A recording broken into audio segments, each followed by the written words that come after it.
Patrick Gada de la société Serious Factory. On est une start-up dans le domaine des EdTech et on est spécialisé dans l'innovation pédagogique grâce aux dispositifs immersifs et aux Serious Games. Alors un petit sondage à main levée vite fait.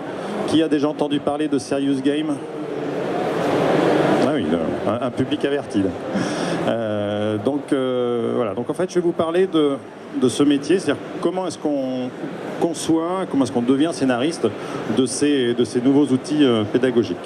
Alors nous, notre défi quotidien, comme les défis de la plupart des responsables de formation, c'est d'éviter ça.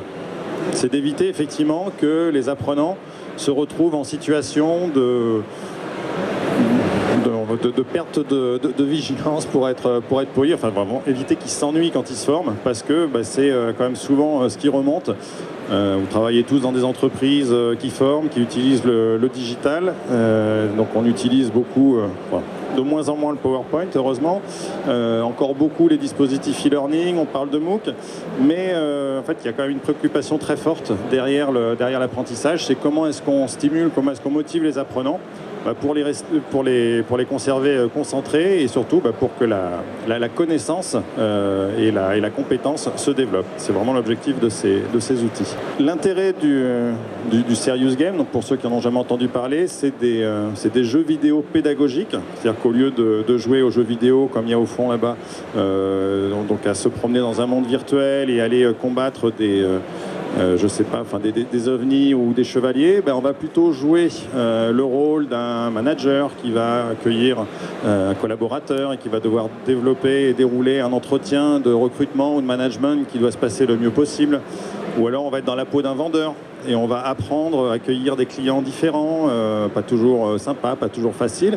Et l'objectif, c'est quand même de pouvoir s'entraîner avec une variété d'interlocuteurs les plus variés possibles et de se tromper en virtuel. Parce que ça la fout mal quand on apprend à manager ou quand on apprend à vendre avec un client réel.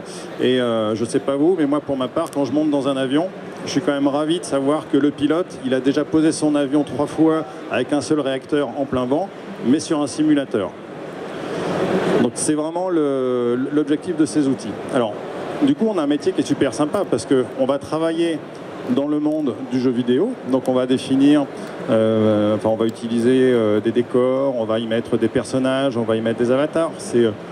Ça, c'est la partie sympa du métier. En plus, chez Serious Factory, on a créé un logiciel qui facilite la création de ces outils-là. Donc c'est extrêmement simple.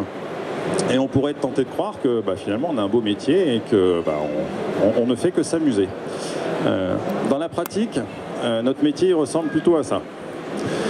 Alors, il ressemble à ça pour la partie, effectivement, conception, production de dispositifs pédagogiques, puisque la particularité d'un Serious Game, d'un scénario immersif, c'est un peu comme le livre dont vous êtes le héros, c'est-à-dire qu'il n'y a pas une histoire qu'on va lire et qu'on va dérouler, il y en a plein de possibles. Et cette histoire, il va falloir qu'en tant que scénariste pédagogique, il va falloir qu'on la crée, il va falloir qu'on la raconte. Et pour ça, donc, on va beaucoup travailler avec les experts métiers chez les entreprises pour qu'ils nous expliquent et qu'ils nous montrent ce qu'ils vivent au quotidien. Alors, ce qui est le plus simple à faire au début quand on crée un scénario pédagogique, c'est de raconter la version idéale de l'histoire. Je suis vendeur, j'ai un client qui arrive, je l'accueille avec le sourire, je suis super empathique, je lui pose que des questions ouvertes, etc. Donc ça, c'est la version qu'on va retrouver en haut et qui va donner le maximum de points. Bon, dans la pratique, cette histoire-là, on la déroule assez peu souvent parce que les clients, ils sont pas tous évidents et les collaborateurs, quand on manage, c'est pareil.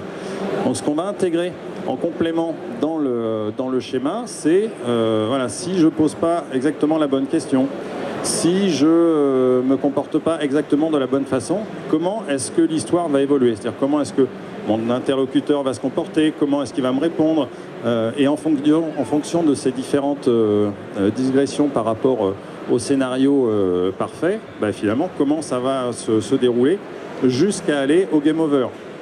Parce qu'il y a aussi du game over dans les jeux vidéo pédagogiques, dans les serious games.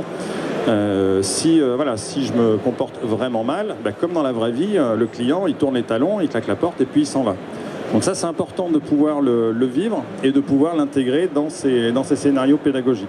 La question qu'on se pose souvent, c'est comment est-ce qu'on recrute et comment est-ce qu'on développe ses compétences de scénariste pédagogique. Comme ce qu'on a entendu déjà plusieurs fois dans les interventions de cet après-midi, ça demande des compétences et des qualités humaines très importantes parce que on s'adresse avant tout à une population. C'est-à-dire que notre population d'apprenants, elle est variée, elle a des préoccupations différentes, elle a des modes d'usage qui sont très différents. Il y en a qui vont être plutôt smartphone, plutôt ordinateur à la maison, ils sont connectés, ils ne sont pas connectés, donc il faut qu'on puisse s'adapter à tous ces profils-là. Et puis il y en a qui vont être plutôt visuels, d'autres plutôt auditifs, donc il faut pouvoir leur proposer des contenus qui correspondent à leurs besoins. Donc, ça nécessite de bien connaître les apprenants et ça va nécessiter également des compétences qui vont être liées à l'animation de projets. Parce que le concepteur pédagogique, il n'est pas expert du métier de l'entreprise.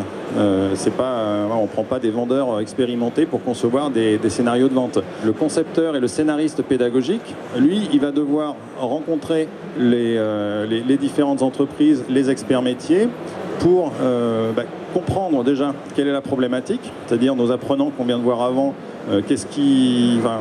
comment ça se passe, pourquoi est-ce qu'ils vendent pas mieux ou pas plus, ou pourquoi ils ne se comportent pas comme on aimerait idéalement.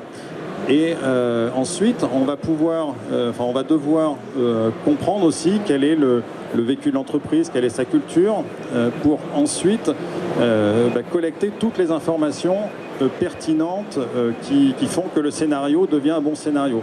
Je prends un exemple, est-ce qu'on est dans un mode de tutoiement dans l'entreprise? Quelles sont les terminologies qu'on utilise? Parce que la promesse de ces dispositifs-là, c'est quand je suis apprenant, je dois retrouver mon univers, je dois retrouver mon magasin, je dois retrouver mes outils, je dois retrouver mes clients et je dois pouvoir dérouler une séance de vente de la même façon que je le ferais si j'étais en réel. Cette compétence est très importante, donc de prise de connaissance et d'animation d'équipe. Ça vous permet de mieux connaître le métier de scénariste pédagogique et je suis à votre disposition pour répondre à vos questions. Combien ça coûte de faire un scénario? En fait, c'est plutôt combien de temps ça va prendre. Alors avec les outils qu'on développe aujourd'hui, en fait, ça prend très peu de temps. Ça prend quelques jours quand on a un concepteur, un scénariste pédagogique justement qui est à l'aise avec la technologie et qui est capable de s'interfacer avec des experts de vente ou de management.